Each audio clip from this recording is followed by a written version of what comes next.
consumed. So, Mr. Speaker, I rise today, as I say, in opposition to the Progressive Caucus substitute. And while my friends across the aisle are motivated by good intentions, I believe that their substitute is, frankly, a blueprint for fiscal disaster. Instead of restoring the certainty to the economy by promoting fairness and providing American families the opportunity for more prosperity, this budget is simply a black hole for American families. I can at least give them credit for both the Progressive Caucus and the Democrat Caucus for offering a budget, because the President of the United States has failed to do so. As you're aware, on February 4th, the President, as required by law, is to give us a budget. It's March 20th now, and American people, well, we're still waiting. That is the fourth time in 5 years that President Obama has failed to submit a budget at times, failed to abide by the law. And the Senate Democrats, well, they're not much better.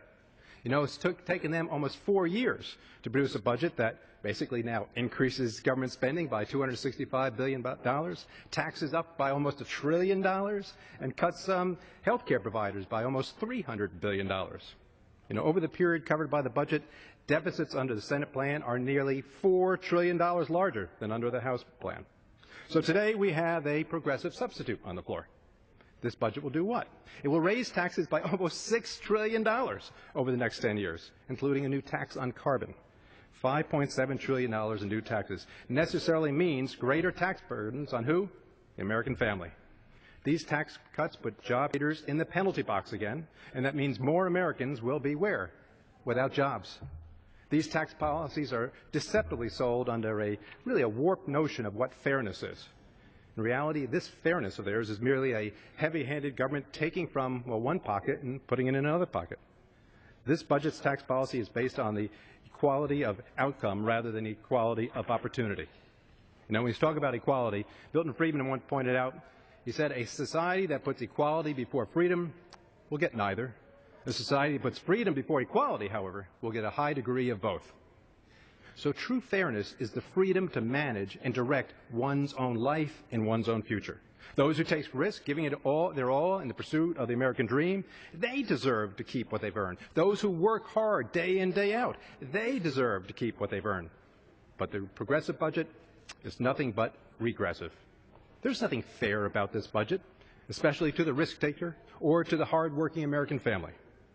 Their budget would spend nearly $9 trillion more than the Republican budget. Now note now, when I say those numbers, where does that money come from? That means from our children and our grandchildren. They ultimately be the ones who will have to bear this burden.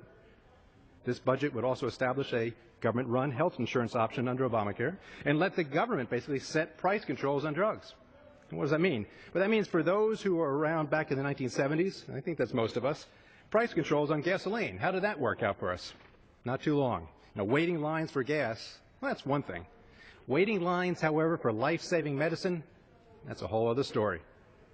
This budget would also expand the current and broken and failed federal job training program without any reform whatsoever. And this budget calls for even more money for the bureaucrats in Washington with regard to education. And this budget calls for even more money for the broken-down highway transit system that we have in this country. And this budget even fails in the government's first responsibility, providing for the common defense. So this budget further goes and guts the Defense Department by calling for almost $700 billion in cuts to the Pentagon compared to our budget. This progressive substitute then would put this country basically on the wrong path. And for that reason, I urge a no vote on this budget. I reserve the balance of my time. The gentleman reserves his time. The gentleman from Arizona.